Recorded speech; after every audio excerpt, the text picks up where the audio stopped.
रामपुर नाम का एक कस्बा था जहाँ रमेश अपने माँ पिताजी के साथ रहता था।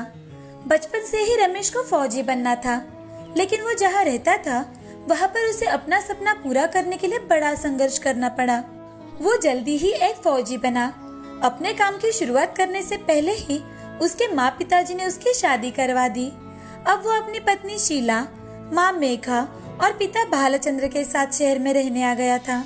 शादी के कुछ ही दिनों बाद जब शीला पेट से थी, तभी रमेश की पोस्टिंग बॉर्डर पर हुई।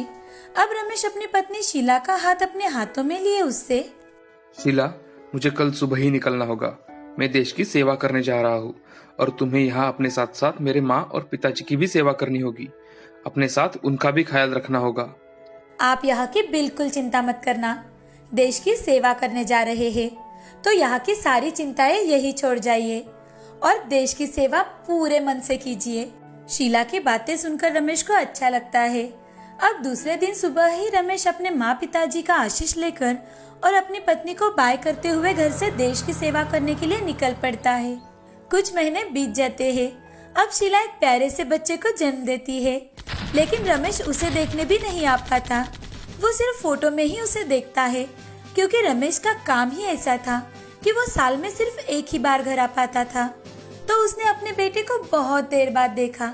वो जब भी घर आता तो सारे परिवार के लिए कुछ न कुछ लेकर आता और सारे परिवार के लिए एक अलग ही उत्सव हुआ करता था। वो बड़े खुश हो जाते थे। अब रमेश का बेटा बड़ा होने लगा था। एक दिन रमेश का बेटा रघु शीला से, माँ, मेरे पिताजी कहाँ हैं? सबके पिताजी उनके साथ रहते हैं और मेरे पिताजी कभी कभार ही आकर मेरे साथ रहते हैं। रघु की बात सुनकर शीला को रमेश की बड़ी याद आने लगती है। तभी वो अपने बेटे को समझाते हुए, रघु बेटा, क्या तुम्हें पता है तुम्हारे पिताजी कौन है और वो हमसे क्यों दूर रहते हैं? रघु अपनी गर्दन हिलाते हुए ना कहता है। आओ मेरे पास आओ, मैं तुम्हें बताती हूँ। तुम्हारे पिताजी एक फौजी है जो अपने देश की सेवा करते हैं और उन्हीं के कारण हम यहाँ अच्छे से रह पाते हैं, बिना किसी डर के और बिना किसी खौफ के। तुम्हारे पिताजी एक शूरवीर इंसान है और अगर देश की सेवा करनी है तो वो हमारे साथ रहकर नहीं कर सकते, समझे? माँ, क्या सच में मेरे पिताजी एक शूर योद्धा है? हाँ बिल्कुल बेटा, इसीलिए तो वो हमें वक्त नहीं दे पाते। शीला रघु को बड़े अच्छे तरीके से समझाती है कि उसके पिताजी उनके साथ क्यों नहीं रह पाते। अब कुछ दिन बीत जाने के बाद रमेश घर आने वाला था तो सभी बहुत खुश थे। रमेश के घर वाले, साथ साथ उसके दोस्त, आस पड़ोस के लोग, वो रमेश की राह देखने लगे थे। अब रमेश घर पहुंचता है तो उसके घर वालों के लिए तो जैसे दिवाली आ चुकी थी। वो रमेश का ग्रैंड वेलकम करते हैं। उसमें रघु भी मदद करता है।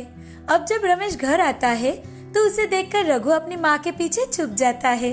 रमेश बड़े प्यार से उसे बुलाता है, रघु, रघु, आओ बेटा, अपने पापा से नहीं मिलोगे?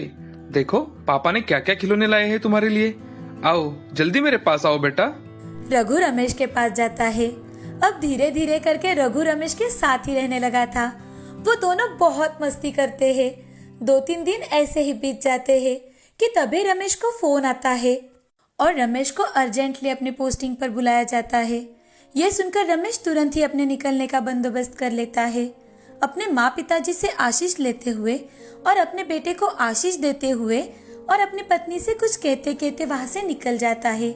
सभी भारी मन से उसे विदा करते हैं। मन में दुख तो था कि जितनी छुट्टी मिली थी उतने दिन रमेश नहीं रह पाए, पर साथ ही खुशी थी कि उनका बेटा देश की सेवा कर रहा है। कुछ दिन ऐसे ही बीत जाते हैं। इस बार जब से राकेश घर से गया था तब से उसका फोन ही नहीं लग रहा था।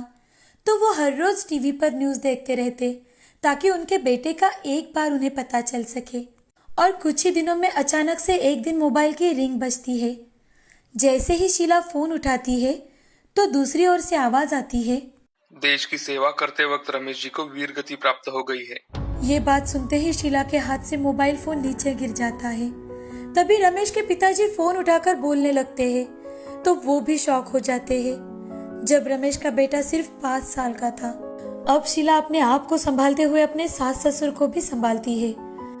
रमेश का अंतिम संस्कार बहुत ही बड़े पैमाने में होता है। अब रमेश को गुजरे हुए 1 साल बीत चुका था। अब उसकी पत्नी शीला अपने आप को भी देश की सेवा में झोंक देना चाहती थी। वो अपने ससुर से, बाबा, मैं चाहती हूँ कि जिस काम को रमेश बीच रास्ते में छोड़कर गए हैं उसे पूरा करूँ, ताकि उनकी आत्मा को शांति मिल सके। ये बात सुनकर शीला के ससुर बड़े गर्व से शीला से, शीला, आज लग रही हो तुम रमेश की पत्नी। मैं तुम्हें बिल्कुल नहीं रुकूंगा बेटी। तुम्हें जो चाहिए वो तुम सब कर सकती हो। अब शीला अपनी आगे की पढ़ाई शुरू करती है, जो उसने शादी के बाद अपनी जिम्मेदारियों के लिए छोड़ दी थी। वो बड़ी मन लगाकर पढ़ाई करती है और अपनी पढ़ाई पूरी कर एयरफोर्स में ऑफिसर के रूप में ज्वाइनिंग करती है। अब शीला अपने बेटे को अपने सास ससुर के पास छोड़कर देश की सेवा कर रही है। रमेश के घर के सभी लोगों ने अपना जीवन देश के लिए समर्पित किया है और रघु भी बड़ा होकर अपने पिता की तरह इस देश की सेवा करना चाहता है, इस मिट्टी की सेवा करना चाहता है। अपने पिता की तरह एक फौजी बनने का सपना मन में ठाने अपनी पढ़ाई पूरी कर रहा है। दोस्तों, हमारे जवान अपनी जान और परिवार की बिना फिक्र किए बॉर्डर पर देश की सेवा करते हैं और कुछ जवान देश की सेवा करते वक्त देश के लिए शहीद हो जाते हैं। न जाने उनके बाद उनके परिवार वालों को कितनी मुश्किलों का सामना करना पड़ता होगा। फिर भी वो परिवार एक योद्धा की तरह अपने जीवन की जंग लड़ते हैं और फिर से अपने देश के लिए एक बेटा तैयार करते हैं। देश सेवा ही उनका धर्म है। ऐसे सारे परिवार वालों को हम शत शत नमन करते हैं। जय हिंद। भारत की पूर्व दिशा की ओर मानिकपुर नाम का राज्य हुआ करता था। वहाँ पर राजा रविंद्र सिंह राज करते थे। राजा रविंद्र सिंह का एक पुत्र था, राजकुमार कश्यप। राजकुमार कश्यप बहुत ही बहादुर थे। वो सारी शस्त्र कलाओं में निपुण थे। हर तरफ उनके ही बहादुरी के चर्चे थे। राजकुमार कश्यप की जय, राजकुमार कश्यप की जय। एक दिन राजकुमार कश्यप अपने दोस्तों से कहते हैं, चलो आज जंगल में शिकार करने चला जाए। थोड़ी दूर जंगल में जाते ही उन्हें एक हिरन दिखाई देता है। शिकार को देखकर राजकुमार अपने दोस्तों से कहते हैं, वो रहा शिकार, चलो जल्दी पकड़ो। जैसे ही सब लोग शिकार के पास जाते हैं, तभी कुछ भालुओं ने राजकुमार कश्यप की तलवार पर झपटा मारा। राजकुमार ने एक भालू को मार गिराया और एक भालू को उठाकर दूसरे भालू पर फेंक दिया। अरे भागो यहाँ से भागने में ही भलाई है। सभी लोग भालुओं से जान बचाकर भागो। राजकुमार कश्यप भागते भागते अचानक एक चट्टान के ऊपर से पैर फिसलकर एक बड़ी खाई में नीचे एक बड़ी सी नदी में गिर जाते हैं।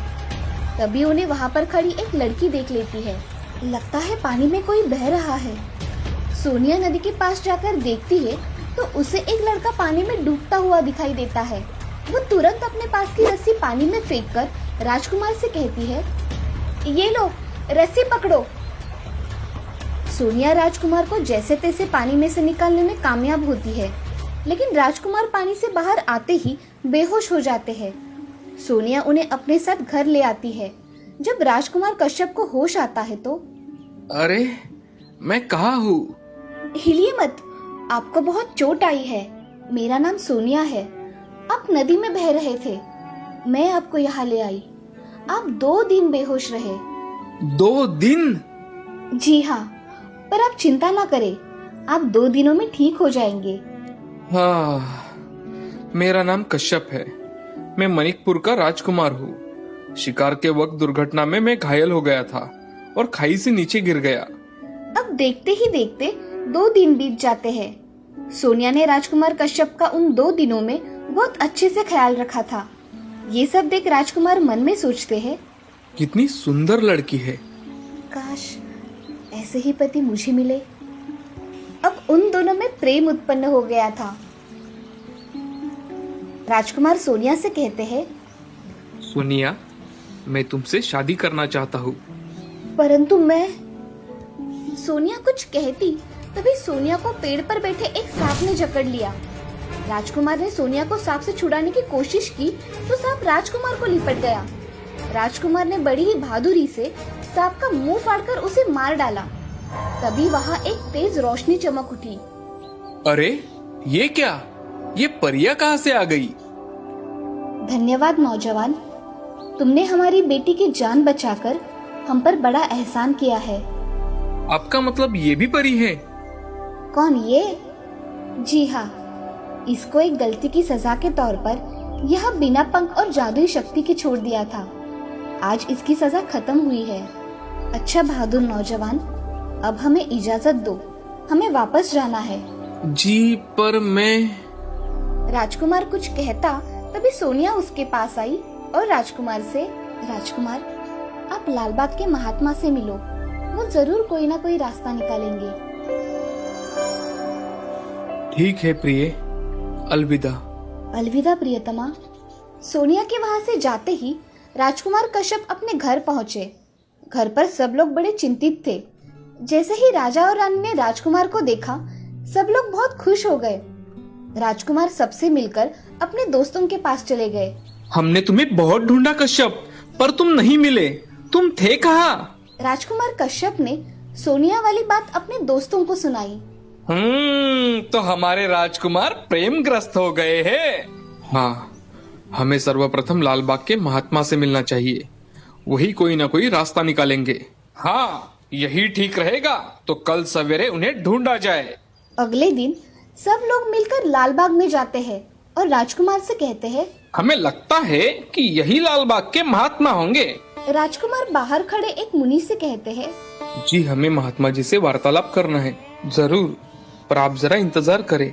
कुछ समय बाद महात्मा उनके पास आते हैं और उनसे, बोलो वत्स, हमसे क्या सहायता चाहते हो? राजकुमार ने पूरा किस्सा उन्हें कह सुनाया। अच्छा, तो तुम सोनिया से मिलना चाहते हो? जी, मैं उनसे विवाह भी करना चाहता हूँ ऋषिवर। वत्स, अपने प्रश्न का जवाब पाने से पहले तुम्हें अपनी योग्यता साबित करनी होगी। तुम्हें इस वन के आतंक महाकाल रिच से मुकाबला करना होगा। जी ऋषिवर, जैसी आपकी आज्ञा। मैं रिच का मुकाबला करने के लिए तैयार हूँ। आप मुझे वहाँ ले चलिए। राजकुमार कश्यप और सभी लोग वन में रीछ के निवास स्थान पर जाते हैं। तभी ऋषि राजकुमार से, इस गुफा में महाकाल रिच का वास है। जाओ, उससे युद्ध करो। राजकुमार और उसके दोस्त उस गुफा में प्रवेश करते हैं। उनके सामने एक बहुत बड़ा भालू आता है और राजकुमार के ऊपर झपट पड़ता है।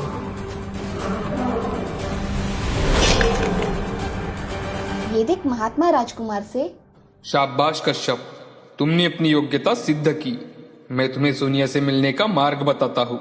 थोड़ी देर में महात्मा कश्यप और उनके मित्रों को एक झील के पास ले गए और राजकुमार से, इस झील के बीच से ही परिलोक तक पहुँचने का रास्ता है। संभल कर जाना, मैं तुम्हारा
चल ही रहे थे तभी उन्हें परियों ने घेर लिया। ओह, हम फंस गए। अब क्या होगा? परियों ने राजकुमार कश्यप और उनके मित्रों को बंदी बनाकर बंदी गृह में डाल दिया। अब क्या किया जाए? कल हमें रानी माँ के सामने पेश किया जाएगा, और यही तो मैं भी चाहता हूँ। अगले दिन राजकुमार कश्यप और उनके मित्रों को दरबार में पेश किया गया। तभी राजकुमार कश्यप ने पूरी बात रानी माँ को कह सुनाई। तो तुम सोनिया से विवाह करना चाहते हो? जी हाँ रानी माँ। ये कार्य बहुत मुश्किल है। इसके लिए तुम्हें लाल, सफेद और नीली मनिया लाकर हमारे देवता के सम्मुख रखनी होगी। आप चिंता ना करें, मैं वो तीनों मणियां लाने में जरूर सफल रहूंगा। अब हमें जाने की आज्ञा दीजिए। जाओ नौजवान, सफलता तुम्हारे कदम चूमे। राजकुमार कश्यप और उनके दोस्त वहाँ से लौट निकले और लौटकर सारा हाल महात्मा को सुनाया।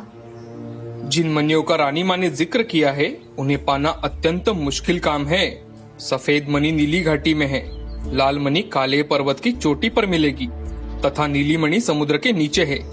तीनों मणियों की सुरक्षा का कड़ा प्रबंध है। उन्हें पाना अत्यंत मुश्किल है राजकुमार। आप चिंता न करें ऋषिवर, हम जरूर सफल होंगे। अब आप हमें आशीर्वाद दे। विजय तुम्हारे कदम चूमे।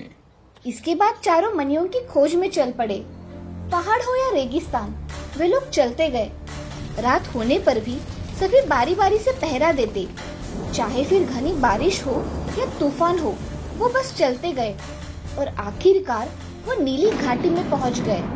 और वहाँ उन्हें बड़े अजीब अजीब सांप दिखाई दिए। उन सांपों ने उन पर हमला किया, लेकिन सबने मिलकर उन सांपों को मार गिराया। ओ कितने डरावने जीव थे ये, आगे ना जाने किस किस से मुकाबला करना पड़े। ऐसा कहकर एक बार फिर चारों घाटी में उतरने लगे और वो जल्द ही अंदर पहुंच गए। अंदर जाते ही उन्हें जोर से गुर्राने की आवाज सुनाई देने लगी और अचानक बहुत तेज रोशनी उनकी आंखों पर चमक उठी और उसी तेज रोशनी में एक बहुत बड़े गेंडे ने उन पर हमला बोल दिया। जैसे ही गेंडा उनकी ओर बढ़ा, गेंडे से जान बचाने के लिए जिसको जिधर जगह मिली वो उस तरफ दौड़ पड़ा। तुम ठीक तो हो ना सब? हाँ। राजकुमार कश्यप मुंह में तलवार दबाकर गेंडे के सामने आ गए। गेंडा गुर्राता हुआ राजकुमार की तरफ बढ़ा। तभी राजकुमार ने तेजी से छलांग लगाकर गेंडे की पीठ पर सवार हो गए और तलवार से तेज वार करके उन्होंने गेंडे को मार दिया और सफेद मणि हासिल कर लिया। लो, मैंने इस गेंडे को मार गिराया। हमें तो अपनी तलवारें निकालने की भी जरूरत नहीं पड़ी। कमाल कर दिया राजकुमार तुमने। अब चारों दोस्त नीली मणि हासिल करने के लिए समुद्र की ओर निकल पड़े। कुछ दूरी तय कर वो सब समुद्र के किनारे पहुंच गए। आखिर यहाँ पर नीली मणि है। आखिर समुद्र के भीतर कैसे पहुंचा जाए? दोस्तों, हमें तैरना होगा।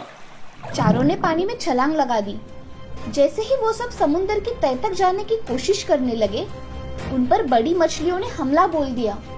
सबने अपनी अपनी तलवारों से उन मछलियों का खात्मा कर दिया। तभी एक महाकाय ऑक्टोपस ने राजकुमार को जकड़ लिया। राजकुमार ने बिना समय गवाए अपनी तलवार निकाली और ऑक्टोपस की बाहों को काटना शुरू कर दिया। राजकुमार ने ऑक्टोपस को मारकर नीली मणि हासिल कर ली। अब वे सब वहां से निकलकर काला पर्वत की ओर आखिरी मणि हासिल करने के लिए निकल पड़े। जैसे ही वो सब काला पर्वत पहुंचे और देखा तो अरे, ये लोग आखिर आपस में क्यों लड़ रहे हैं? अरे, कैसी मारकाट मचा रखी है इन लोगों ने। तभी सिपाही वहां आ जाते हैं। पकड़ लो सबको। हमें क्यों? अरे अरे, चुप, नहीं तो यही मार दूंगा। सिपाहियों ने उन्हें पकड़कर बंदी गृह में डाल दिया। ओह, हम फंस गए। अब क्या होगा? कोई बात नहीं, सेनापति जब आएंगे तो हम उन्हें अपना परिचय बताएंगे, तो वो हमें जरूर छोड़ देंगे। उनकी ये बातें सुन वहां बंदी एक बुजुर्ग बोले, नहीं छोड़ेंगे, वो तुम सबको मार डालेगा। ऐसा क्यों बाबा? बेटा, तुम्हें शायद यकीन ना हो, मैं इस नगर का राजा हूँ। मेरे भाई ने सेनापति से मिलकर मेरे साथ षड्यंत्र किया और सफल रहा। तब से राज्य में हिंसा फैल गई है। मेरा भाई बहुत क्रूर है, वो किसी को नहीं छोड़ेगा। अब क्या करे राजकुमार? हमें यहाँ से निकलना ही होगा। हमें किसी भी तरह वो लाल मणि हासिल करनी है। लाल मणि? उसे हासिल करने के लिए तुम्हें मेरे धूर्त भाई को मारना होगा, क्योंकि वो मणि उसके ताज में जड़ी हुई है। रात होने पर चारों ने मिलकर बंदी गृह का ताला तोड़ दिया और चुपचाप वहां से निकल गए। बूढ़े राजा भी उनके साथ चल पड़े। बूढ़े राजा ने उन्हें रास्ता दिखाते हुए कहा, यहीं पर रहता है वो। तभी वहां पर उनका भाई आया। कमीने, तूने मेरे पत्नी और बच्चों का कत्ल किया है, मैं तुझे नहीं छोड़ूंगा। अब तो तुम्हारी मौत मेरे हाथों से पक्की है। हसमत आस्तीन के सांप बूढ़े को हराकर बहादुरी दिखाता है। ये कैसी बहादुरी है तेरी? मुझसे मुकाबला कर। राजकुमार ने उस दुष्ट राजा से युद्ध किया और उसे मार गिराया और उसके मुकुट से वो लाल मणि निकाल ली और बूढ़े राजा को उनका राज्य सौंपकर राजकुमार अपनी राह चल पड़े। तीनों मणि लेकर राजकुमार परीलोक पहुँचे और रानी माँ के सामने उन्हें रखकर बोले, अब तो मैं सोनिया से विवाह कर सकता हूँ ना? तुम सचमुच बहुत बहादुर हो। हमें तुम्हारा प्रस्ताव सहर्ष स्वीकार है। अब आगे क्या हुआ? होना क्या था, एक शानदार आलीशान विवाह। एक बहुत बड़े समारोह का ऐलान किया गया और सभी रिश्तेदारों को आमंत्रित किया गया। सब ने राजकुमार की बहादुरी की बहुत प्रशंसा की, जिसने अपनी इच्छा और दृढ़ता से साबित कर दिया कि कुछ भी मुश्किल नहीं है।